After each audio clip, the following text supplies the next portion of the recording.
this subtle dichotomy, the two paths that make someone magnetic and repellent.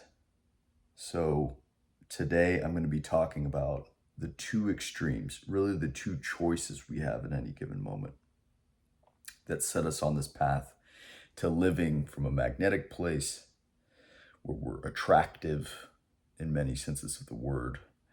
Things are clicking, things feel more smooth, and then the other in which we're chasing, we're running after things. And it always seems like we're just about to get there, but things are out of reach. So think back to any of the movies you really love. Recently watched Dazed and Confused, and really enjoyed McConaughey. I know his character in that role is really you know uh, racy by today's standards for sure. But was kind of looking at what makes him so magnetic in movies. And I always love watching movies with characters that I really enjoy, like Han Solo in Star Wars or Indiana Jones. Harrison Ford is a really great version of this. Um, but that sort of like cool looseness that these characters have, that makes them seem so cool.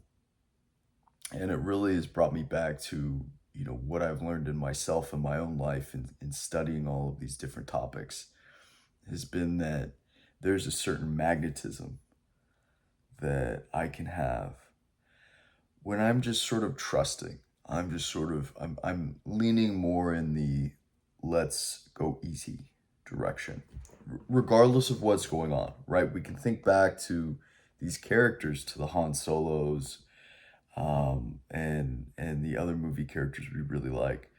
Um, but they'll go through really intense situations, but they'll always have this kind of light touch to things, kind of loose, sort of maybe even sarcastic, playful, instead of this overly serious, trying so hard, exerting so much energy.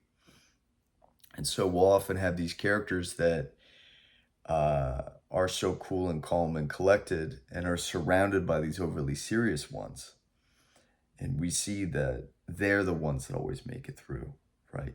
So we even have it in our movies in this kind of subliminal way where this sort of allowing things to work out, it's really baked into the characters we have. Another one is Chris Pine, him playing Captain Kirk in the couple of Star Trek movies he did.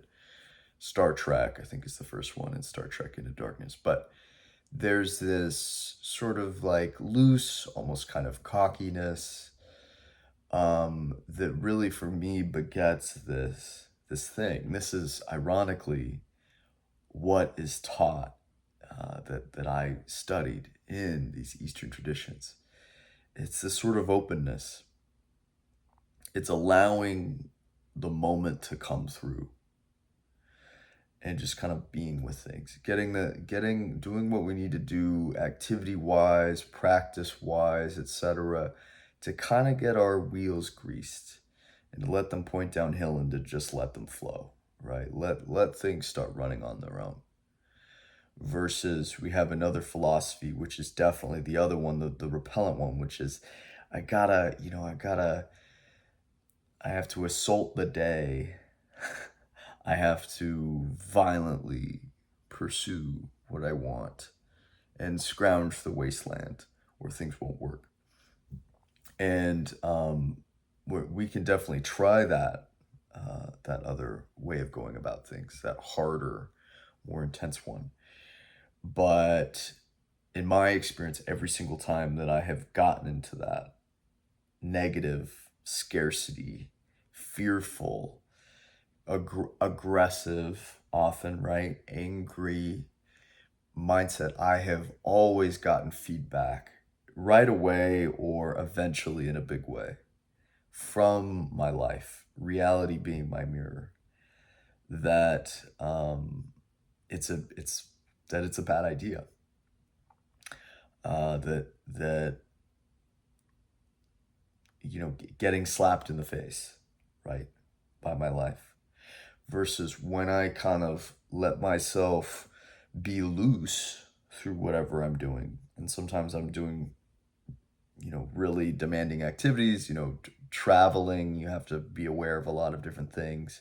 I was just in a couple of countries, being aware and all of that, but staying loose through that and being able to receive and ride the wave and kind of viewing life like a ride that I'm on, and things kind of happen to me and I get to flow and I get to make decisions in the moment, but I'm getting to sort of take it easy, right? This is the essence of what I'm really interested in instilling through all of my videos, is the more in each moment that I can choose to lean towards the open and the relaxed versus the restrictive and constrained and etc., the more I'm going to be setting myself up for success in every way.